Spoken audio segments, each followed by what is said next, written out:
Hey guys, Ken here with North 40 Outfitters, lead archery tech at our West Great Falls location. And today I'm going to talk about index style releases. So there's a couple of different styles that different companies make. This one here is probably the most popular.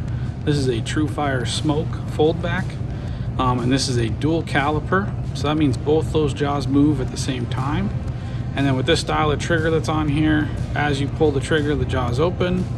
You let go, the jaws close. So for a lot of beginners or just people who struggle to get the release on the D-loop, this is a really nice option. It's a very user-friendly option for people. Along the same lines, you have this dual caliper from Scott. This is the Scott Shark, and you can see, like, you have to push the trigger forward to close those jaws. This works on actual sear, so it's more like a gun trigger where you add enough pressure, and eventually you add enough pressure, it just opens up on its own. So this is for people who want just a little bit more sensitive trigger. They enjoy the feel of that. This is a really good option for them.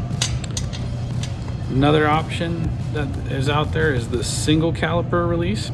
So with this one hook opens, the other jaw stays stationary.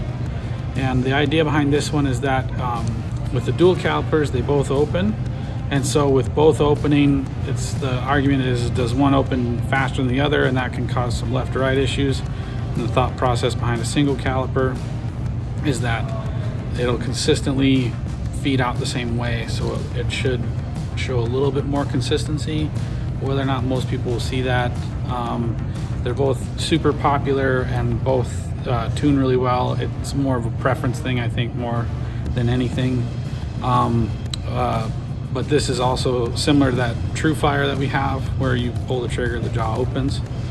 And then this will also wear out your D-loop a little slower than a dual caliper. The D-loop tries to shove itself through the jaws of a dual caliper release. This one just won't wear out that D-loop quite as quickly. And then the one that wears out your D-loop probably the slowest is the hook style release. And with this release, you just have it locked in place. So you can see if it wasn't locked in place, that's how it would look. You just click that back in. But a lot of hunters really like this because they can not have to look down at their bow, and they can just kind of feel it onto their D-loop.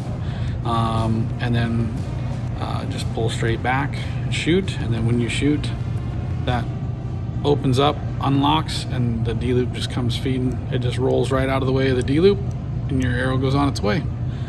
If you want to try out some of these releases in person or pick our brain a little bit more, feel free to swing by your local North 40 Outfitters or check us out at north40.com.